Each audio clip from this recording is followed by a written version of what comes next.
o azeite que nunca acabava. Em um tempo de grande dificuldade, uma viúva desesperada procurou o profeta Eliseu. Seu marido, que havia servido fielmente aos profetas, havia morrido, e agora os credores vinham cobrar a dívida. Se ela não pagasse, levariam seus 2 filhos como escravos. Com o coração aflito, ela explicou que nada mais tinha. Apenas uma pequena botija de azeite em sua casa.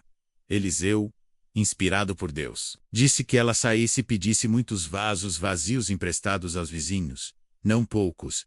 Ele enfatizou. Com seus filhos, a viúva recolheu dezenas de recipientes, e dentro do caça, começou a despejar o azeite. Para sua surpresa, o azeite fluía sem parar, enchendo um vaso após o outro. Só quando todos os vasos estavam cheios o azeite cessou. Ela voltou ao profeta. E ele disse: vá, venda o azeite, pague a sua dívida, e viva com seus filhos do que sobrar. Deus transformou a escassez daquela mulher em abundância, provando que um pequeno gesto de fé pode mover o impossível. O dia em que o sol parou. Durante a conquista da Terra Prometida, Josué liderava o povo de Israel contra uma coalizão de reis amorreus. Os israelitas estavam vencendo, mas a noite se aproximava, e os inimigos poderiam escapar no... Então, Josué fez uma oração ousada diante de todo o povo. Sol, detente em Gibeão.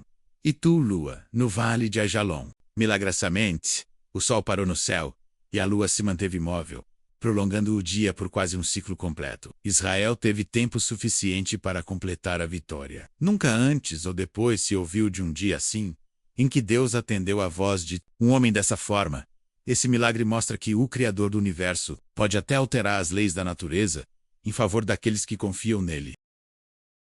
O homem que reviveu ao tocar ossos, após a morte do profeta Eliseu, ele foi sepultado em uma caverna, como era costume. Algum tempo depois, enquanto um grupo de israelitas sepultava outro homem, foram surpreendidos por um bando de moabitas. Lá o corpo do morto, às pressas na sepultura de Eliseu, e fugiram.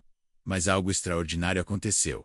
Ao tocar nos ossos do profeta, o homem recobrou a vida e se levantou. Aquele que estava morto se ergueu e ficou de pé, diante dos olhos atônitos dos que haviam fugido. Esse breve, mas poderoso relato revela que a unção e o poder de Deus sobre Eliseu persistiram mesmo após sua morte, um sinal claro de que Deus age além do tempo e das limitações humanas. Eutico, o jovem que caiu e voltou à vida. O apóstolo Paulo estava pregando em Troade, em um culto noturno que se estendeu por horas. O local era um aposento alto, iluminado por muitas lamparinas. Entre os presentes estava um jovem chamado Eutico, que se sentou na janela para ouvir. Mas com o tempo, o cansaço o venceu, e ele adormeceu. Tragicamente, Eutico caiu do 3º andar e foi dado como morto. A comoção foi imediata. Paulo desceu às pressas, lançou-se sobre o corpo do rapaz, o abraçou e declarou: não se preocupem, ele está vivo.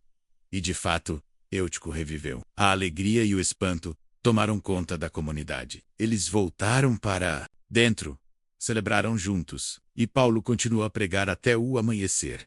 Esse milagre não apenas salvou uma vida, mas fortaleceu a fé de todos os presentes, mostrando que a presença de Deus estava viva entre eles. O machado que flutuou. Os discípulos de Eliseu estavam construindo um novo espaço para viver, junto ao rio Jordão. Enquanto cortavam madeira, um dos homens acidentalmente deixou o ferro do machado, que era emprestado, cair no rio.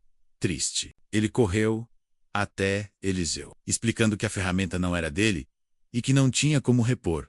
Eliseu perguntou onde o machado havia caído. Ao receber a resposta, cortou um pedaço de madeira, lançou-o no rio e, diante dos olhos de todos, o ferro do machado flutuou até a superfície da água. O discípulo estendeu a mão e o recuperou.